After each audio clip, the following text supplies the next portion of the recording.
Hi, I'm Mike McLean. Welcome to the Short Circuit podcast brought to you by Swift Aircraft.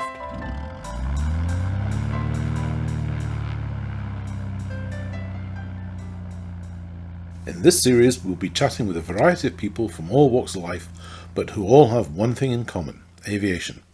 We'll discuss how and why they got into aviation, what or who inspired them, and what they would say to encourage young people to get involved. Flight fascinates many of us, and our guests will explain why they are compelled to look to the sky.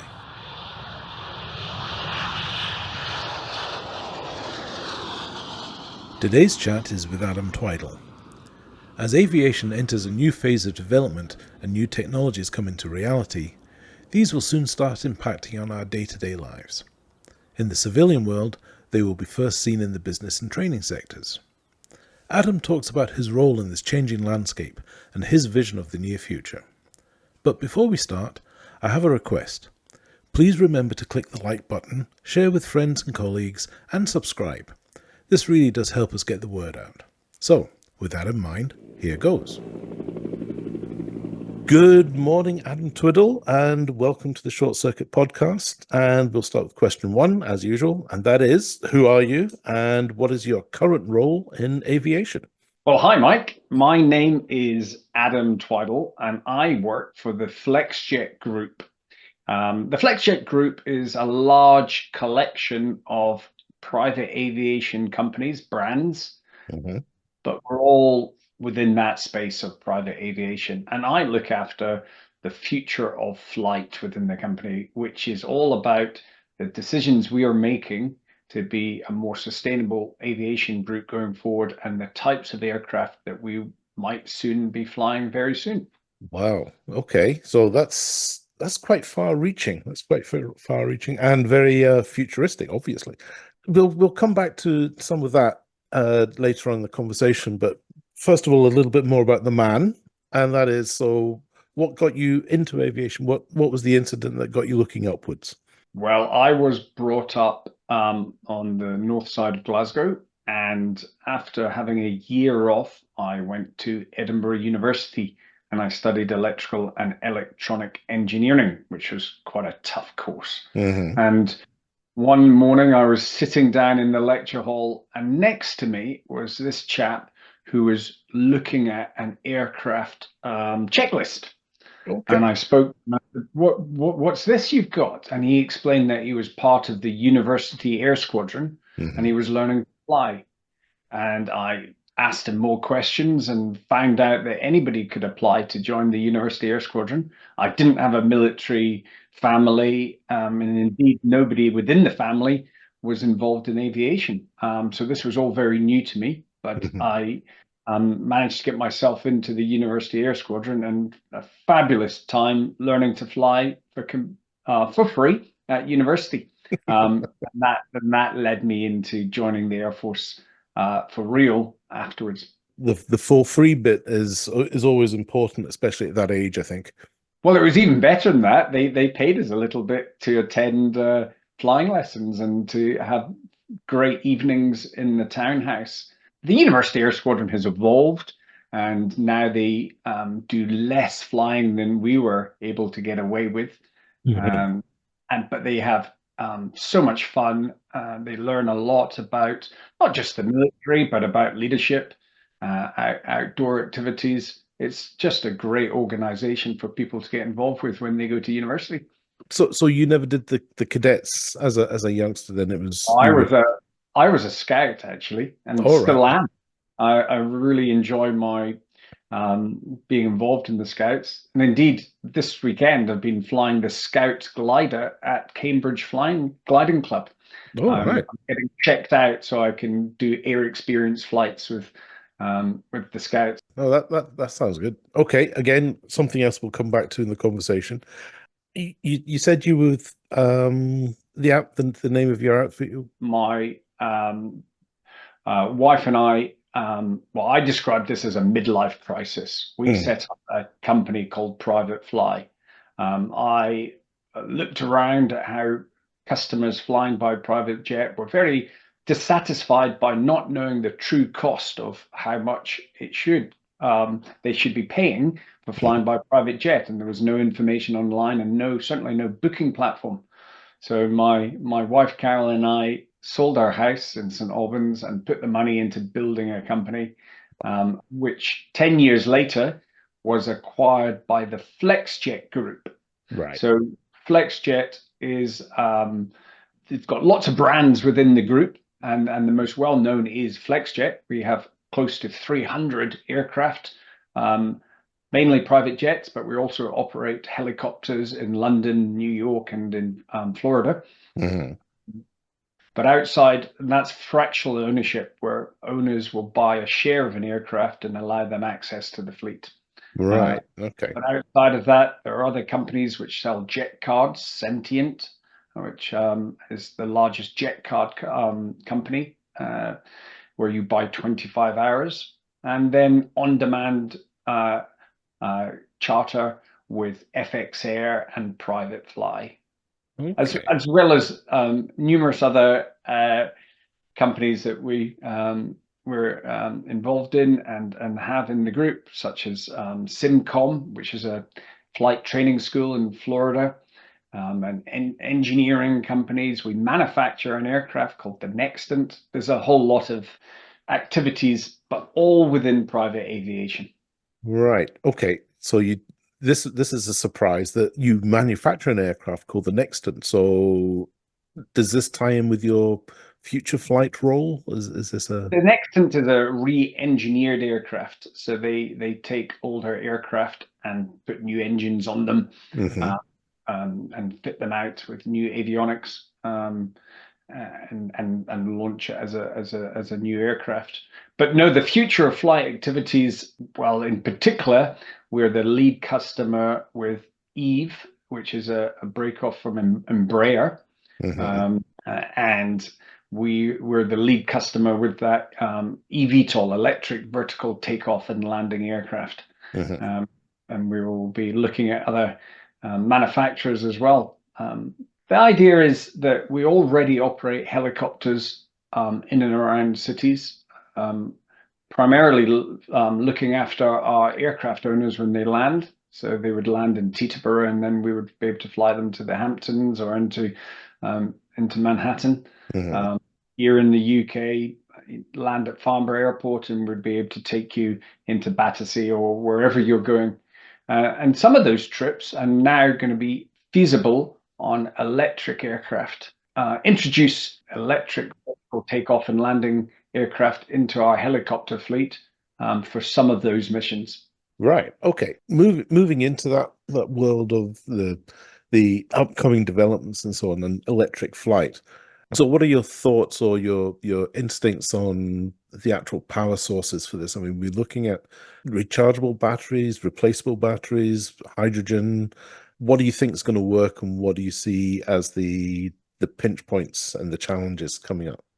Well, Mike, taking a step back Mm-hmm. and just looking at what is happening at aviation at the moment, it is an incredible, exciting time. And for any younger people listening to the podcast who are considering a career in aviation, I just don't think there's been a more exciting time. Mm-hmm. Aviation is so young. It's, just 120 years old.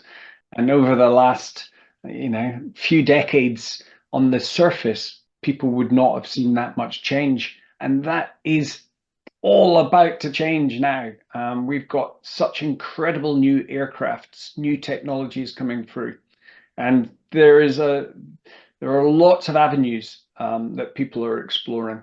Hydrogen, burning hydrogen, using hydrogen for fuel cells, which is recharging batteries. Pure electric plays where it is, yes, recharging batteries. Hybrid electric. So you've got a combination of traditional power plants and electric motors working together. Other types of hybrids where there's the single power plant, but it's being able to be worked off both traditional fuel and electric at the same time. Yes, so all around us, this new age of aviation. And it's very easy for people initially to be critical and talk about ranges and payloads and the huge distance that we have to still develop the technology to be able to um, look at our long haul flying, for example. But for me, when you look at these aircraft, it's like picking up the very first mobile phone, which was everyone describes as a brick.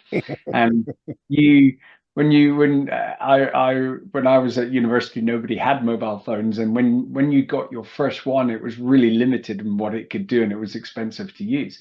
But you got an understanding of what was coming. It was just an amazing insight into how the communication was going to work, and yet none of us really guessed the iPhone would come along and in the smartphone and really take it to a different level. And that's what we've got with these aircraft at the moment. We've got first generation aircraft. Yes, they're going to be limited in range and payload, but it's just the start. So it's an incredibly exciting time for new people to be joining the aviation industry.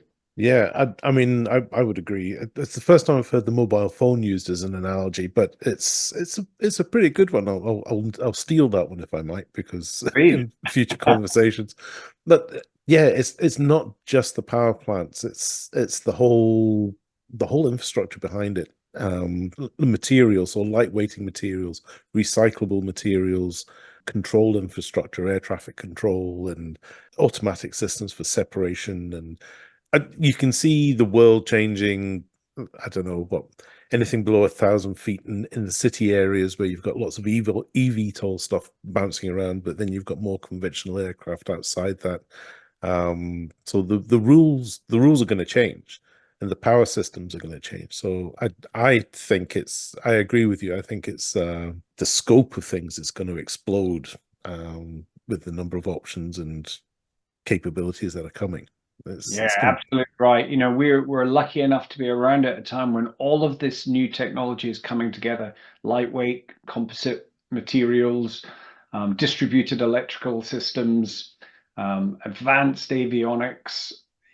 Just look how sophisticated drones are, Mhm. uh, and how easy it is to pick up a drone and learn to fly. Yeah. It's for careers. There are going to be a whole lot of different avenues that people can get into aviation. But for the kind of the front end pilots, eventually we're going to need a lot of pilots to Hmm. fly aircraft, and it's going to be a great starting career to be able to get into flying these new aircraft. Lots of jobs appearing, and we already are now entering into a period of time where we've got shortages of many skilled, not just pilots, air traffickers, engineers. Aviation is desperate for young talent to come in at the moment. Yeah. Yeah, I agree. So on the young talent, your involvement with STEM and youth outreach and so on. So a little bird tells me that you have some involvement with some stuff, but can you talk about that for a little bit? Well, we do a lot at the FlexJet group to encourage youngsters to come into aviation. So we do multiple activities throughout the group, and all of the different brands that I mentioned earlier have Mhm. got their own technologies. But I've also really enjoyed getting involved with the flying in the Scouts, um, flying a motor glider. Mhm. Cambridge Flying Club and Scouts around the country are come down and visit Cambridge, and for many kids, that's their first experience of flying an aircraft. They're able to have some basic ground school and just get enthused about that. Um, but I think so many people are now pretty passionate about getting out there. So for young people, there's now lots of opportunities. It's something that perhaps we've missed at airfields, isn't it? Seeing kids hanging around, and it's harder um, to take kids on activities now. Lots of good reasons to make sure it's safe. Mhm. But yeah, so great to be involved in getting more people in aviation. Yeah, you're right. It's health and safety changes. I mean, things were less scrutinized, and it was easier to go out and do something that's perceived as dangerous. Whereas these days, it's more difficult to do. And that's not a criticism. It's just that's the way of the world these days, and you've got to try and keep people alive. So getting kids involved, I think has been difficult to keep enthusiasm with young people because aviation has become less visible. I won't say invisible anymore, but it's become less visible. But you said something earlier on when you were talking about drones.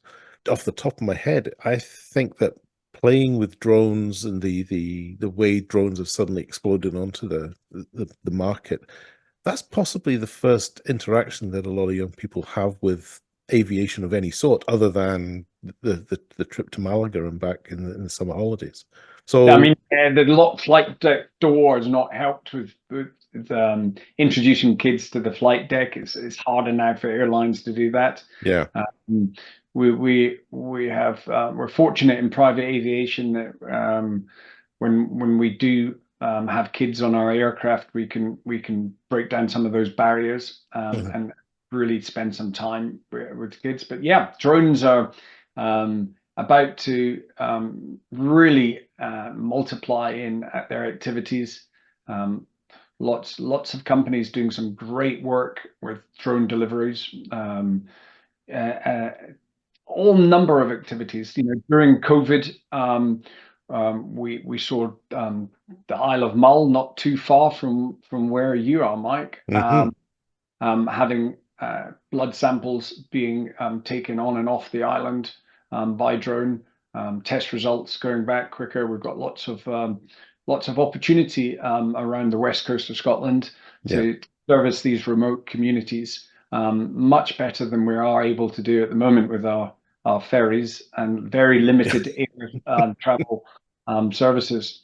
And it's the same throughout Europe. You know, Norway, Sweden, they all have these remote communities that have subsidized flying routes at the moment.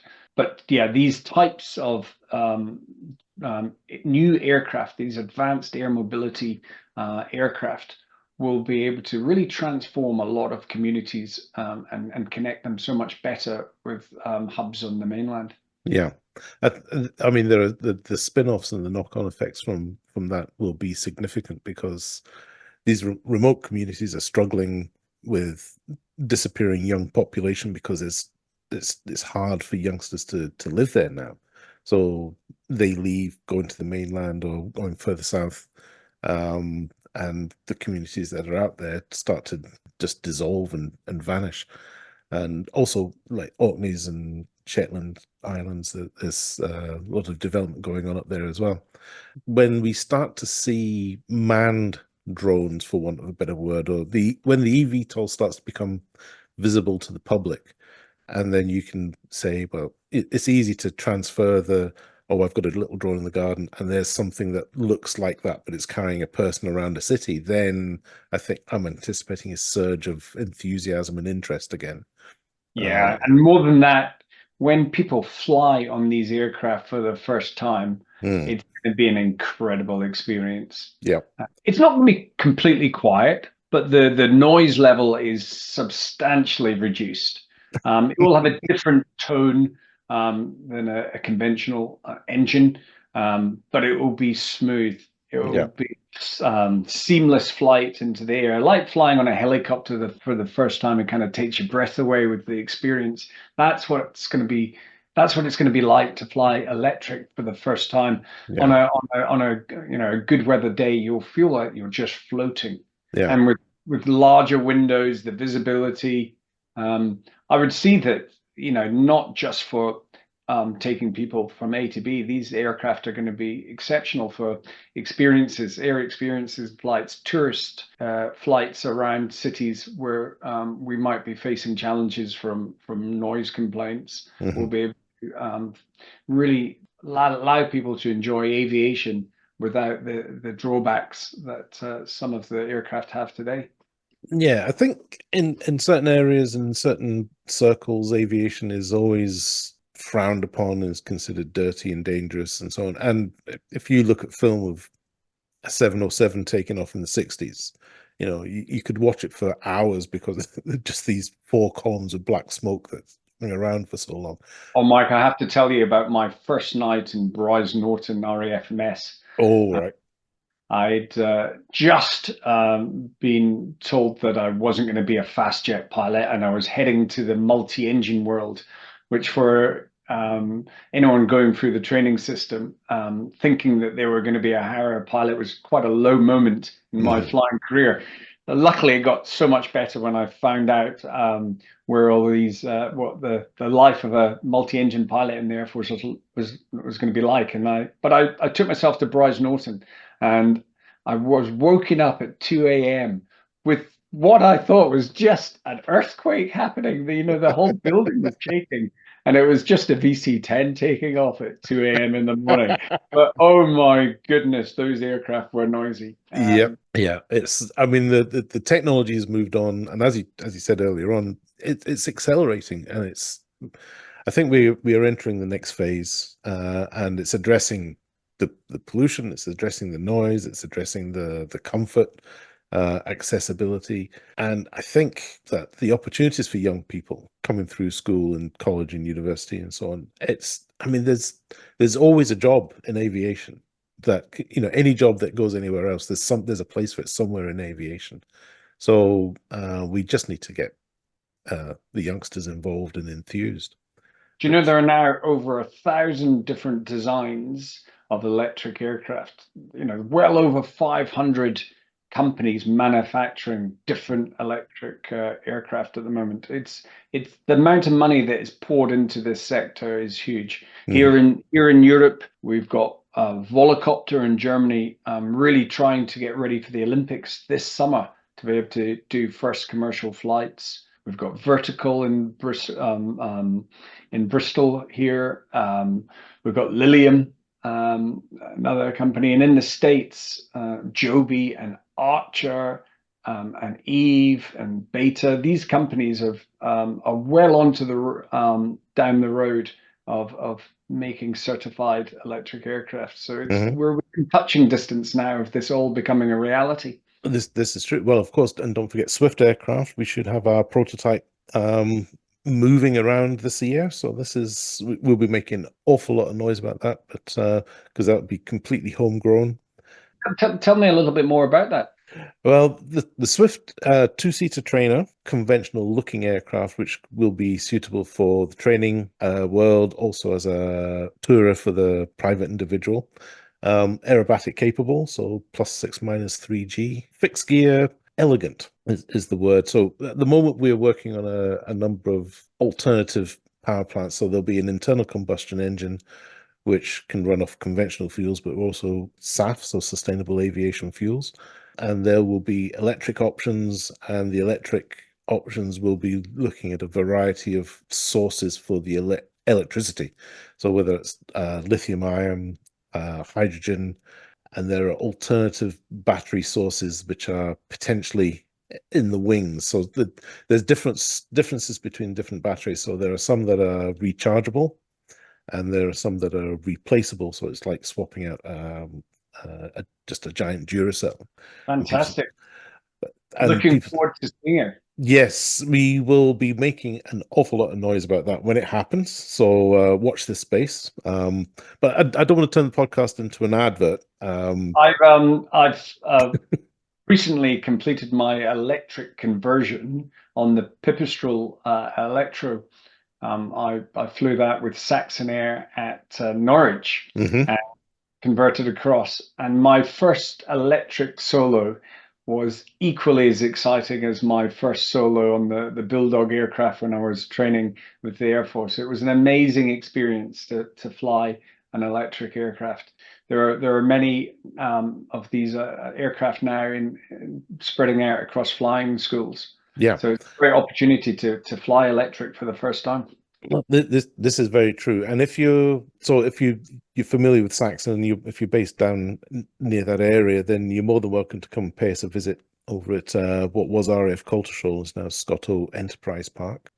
Mike, you mentioned about SAF. and sustainable aviation fuel. Hmm. And that's something that we're really pushing hard across private aviation at the moment. Yeah. And I probably we're punching well above our weight as an industry when you compare us to airlines. So many private jet companies now are using as much SAF as we can buy, and it's limited supply at the moment. Yeah.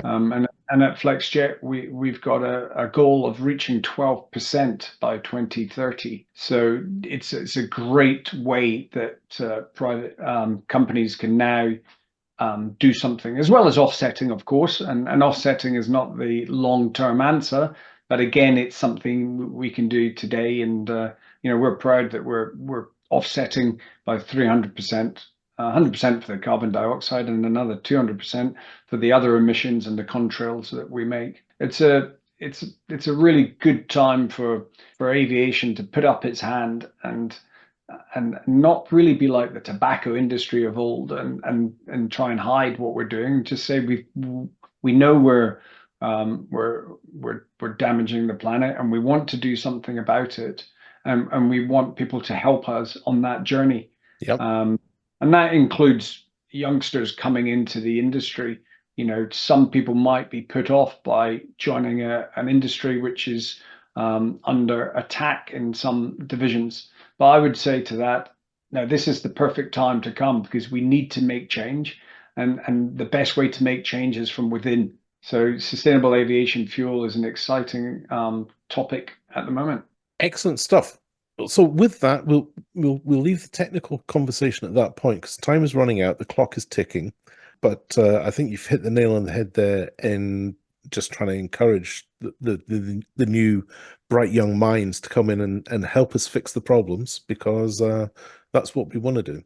But we come to the big question, and the big question is about your personal choices. So if you go to the website, swiftaircraft.com/podcast, on there you'll see our virtual control tower wall and the display board, the picture board on there, and it's showing all the pictures of our guests' favorite aircraft. So the question for you is, what's your favorite aircraft and why?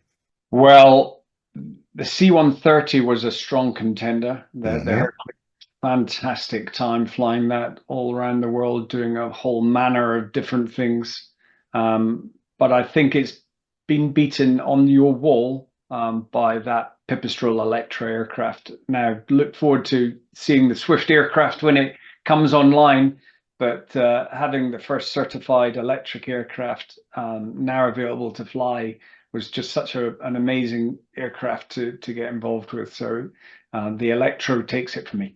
Wow. Okay. So the very delicate, lightweight Electro beats out the Fat Albert. That's a I wonder mismatch how in the many. fight. I'll have to do the calculation about how many Electros we can fit into a C-130. Oh, be quite a few. That'd be quite a few. We could take the wings off. It would be a few. Yeah.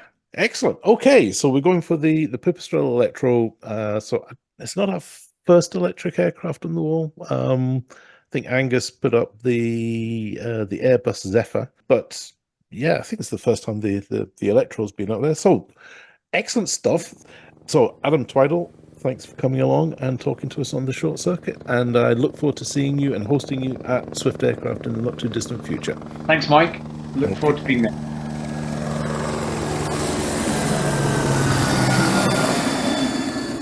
So that was Adam Twidell. Having come into aviation with no family background in that area, he has carved out a career in the high-tech, fast-moving arena of business aviation. His experience in the Royal Air Force, joining from university, has certainly helped him on a personal basis, and his activity with the Scouts allows him to put something back into the community.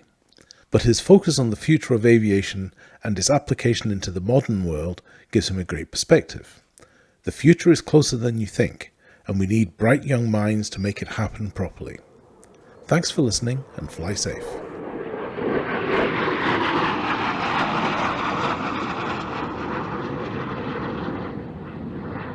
You have been listening to The Short Circuit, presented by Mike McLean and sponsored by Swift Aircraft with the hashtag Inspiring Aviation. This has been a Zoom Spike production.